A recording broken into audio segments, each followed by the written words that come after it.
Hey, youth fam, it's Brandon, youth pastor for Simple Church. And today I get the privilege of continuing our series, Goals, where we've been looking at the story of Nehemiah as we talk about setting goals for the year 2021. And 2 weeks ago, we started this series by talking about New Year's resolutions. Well, did you know that after 2 weeks, statistically, most people have already given up on their New Year's resolutions? In fact, by the end of January, fewer than 25% of people are still going to be committed to their goals. And as I look at this statistic, I begin to wonder, why do we do this? Why are we able to set goals for ourselves and then just ignore them? Why is it we can easily define what is important to us, yet at the same time just as easily give up on them for something less important? Why do we do that? Why do I do that? Why do you do that? And as I've thought about this more and more, I think I've discovered the problem. And it's something that I imagine most of us, if not all of us, have in common. And that's that we are easily distracted. But what I've also discovered, and I wonder if you can relate, is that the things I get distracted by are never as important as the thing I get distracted from. And the reality with this fact is that some things that we get distracted by don't really have that big of an impact on our life, but then there are others. Other things that a couple weeks, months, or even years later leave us wondering, how did I end up on this path? How have I gotten so far away from the goal I intended? How have I gotten so far away from the life I intended? And so before we continue, I want to ask you a question. What is it for you? What is the one thing for you that is most important this year? Is it a habit you'd like to break? A project you want to finish? A relationship you must restore? Or maybe a relationship you need to end? Or even a spiritual habit you'd like to begin? Whatever it is, I'm sure it looks different than mine or the person next to you, but either way, I've got some good news and some bad news. First, the bad news is if you haven't already, you're going to experience opposition, frustration, and a lack of motivation on your way to achieving your goal. Urgent things, both good and bad, are going to come up this year that will potentially distract you from that one thing. But the good news is that there's something you can decide to do today to give you direction and bring you back on path in the midst of those distractions. Something Nehemiah decided to do in his story that I believe will help you and I today. Because here's the deal. I don't want what's urgent this year to distract you from what's important. And so if you want to finish this year, if you need to finish this year, I promise today will help. And so again, we're in the middle of this story about a guy named Nehemiah. And just as a recap, Nehemiah was this guy who served King of Persia. He was a Jew, but he was also the cupbearer to the king. But he discovered his hometown, Jerusalem, was in ruin. And that broke his heart. So he asked the king if he could go back to his hometown to rebuild it. And with God's favor, the king let him. And so Nehemiah heads to Jerusalem and gets right to work. In fact, he convinced tons of people living in Jerusalem to work together and repair the city walls. And so in Nehemiah 3, we find this long list of each different family member in the city of Jerusalem and the area of the wall they were responsible for repairing. And at first, you kind of read this section and you begin to wonder why are all these boring details in here? Why do I need to know this? But really, it's the incredible thing about the details that matters, is that there were so many people involved. This wasn't a project Nehemiah could have done on his own. This was a team effort, or in other words, it took teamwork to make the dream work. But as incredible as all this was, it did not come without opposition. It did not come without distraction.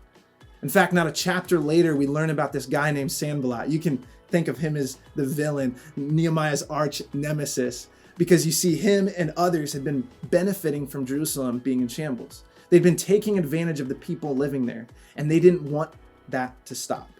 And so we read about Sanballat's reaction to the walls being rebuilt in Nehemiah 4, 1-3, where it says, Sanballat was very angry when he learned that we were rebuilding the wall. He flew into rage and mocked the Jews, saying in front of his friends and the Samaritan army officers, "What does this bunch of poor, feeble Jews think they're doing?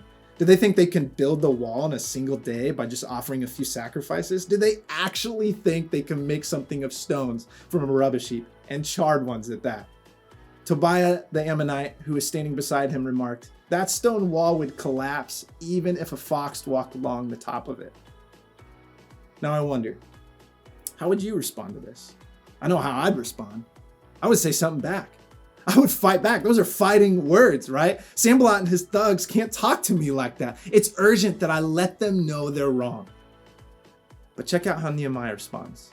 In Nehemiah 4:4-6, we read his words as he writes, "Then I prayed, 'Hear us, our God, for we are being mocked.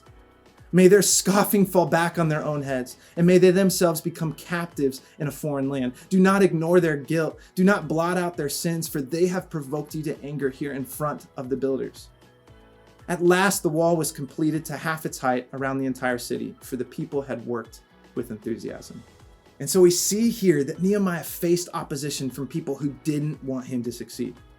These people attacked his efforts, both verbally and physically. They called the Israelites weak, mocked the quality of their work, mocked their pain, mocked their beliefs, tried to crush their hope, and even came at them with swords. But Nehemiah didn't get distracted or discouraged by doing three things. First, Nehemiah didn't let the urgent distract him. He didn't fight with these guys. He didn't add to their drama. He didn't even respond. Secondly, Nehemiah took it to God. He asked God to hear his prayers and make it right. And he wasn't afraid to be honest with God about what he was feeling by telling him he wanted those guys to be punished. And finally, Nehemiah kept going. He and his team kept building, no matter what those guys had to say. And by doing so, they rebuilt the wall to half its original height, and everyone poured their hearts into it. That's amazing. Because ultimately, Nehemiah didn't let the urgent distract him from what's important, because he trusted God with it. And I wish I could tell you Nehemiah's opposition ended there, but it didn't. He faced even more obstacles as you continue to read on in chapter 4 and into chapter 5 and 6, both from his enemies and from his fellow Jewish people. And of course, Sanballat wasn't giving up. Since verbal mocking and physical force failed to work, he turned to deceit and trickery by inviting Nehemiah to lunch. Nehemiah 6:1-2, we read about it. It says, "Sanballat, Tobiah, Geshem the Arab, and the rest of our enemies found out that I had finished rebuilding the wall, and that no gaps remained, though we had not yet set up the doors and the gates. So Sanballat and Geshem sent a message asking me to meet them at one of the villages in the plain of Ono." I think this part of the story is so important because it's a lot easier to recognize our distractions when they are bad things. But sometimes distractions can appear as good things. Like a Sanballat saying, "Hey, let's get lunch. Let's go out for coffee. You know what? I was wrong. Let's work things out. Just come meet me and we'll work it out." Or maybe a friend asking you to go out and party on a Friday night. Or maybe that temptation to stay up a couple more hours to finish that grind through that video game, or just finish that binge through that show on Netflix. Or even just saying yes to another thing, saying yes to help out with something else. And here's the thing. I'm not saying these things are bad. Most of them are good things. God has blessed us with these types of things in our life. But Nehemiah realized something that I think we would be good to realize these things as well. He says in Nehemiah 6:2, "But I realized they were plotting to harm me." See, Sanballat and his cronies were planning on getting Nehemiah alone so they could kill him. And Nehemiah realized this. He realized that the thing that was disguised as good would actually harm him. And although the things that are distracting you may not kill you, if you keep saying yes to certain hobbies, certain pastimes, certain relationships, or certain invitations, it may just kill the opportunity God is giving you. And this is important because you are going to be presented with so many good opportunities this year. And it's not really about whether they are good or bad. It's more about whether they are wise or unwise. And so the statement that Nehemiah makes that I think would be a good one for us to remember this year as well is found in the next verse, where we are told, "And I sent messengers to them saying, 'I'm doing a great work and I cannot come down. Why should the work stop while I leave it and come down to you?'" Nehemiah tells his distraction, "I'm doing a great work and I cannot come down." In other words, he responds by saying, "You know what? That looks great and all, but what God has for me right here is more important. And why would I leave it? Why would I lower myself to something of less importance?" And this begs the same question for me and you, us. Why would we do that? Why would we give up what is important for something of less importance? And so again, I ask, what is the one thing God has set before you this year? What is it that is most important? And what is your biggest distraction from it? See, Nehemiah gave up the luxury of going out so he could see the completion of what was truly important. He decided ahead of time what was most important and didn't let other things distract him from it. In fact, we were told that Sanballat came back with the same question 4 more times, and each time Nehemiah responded the same. And so in the same way, I want to encourage you to decide what is most important and don't get distracted.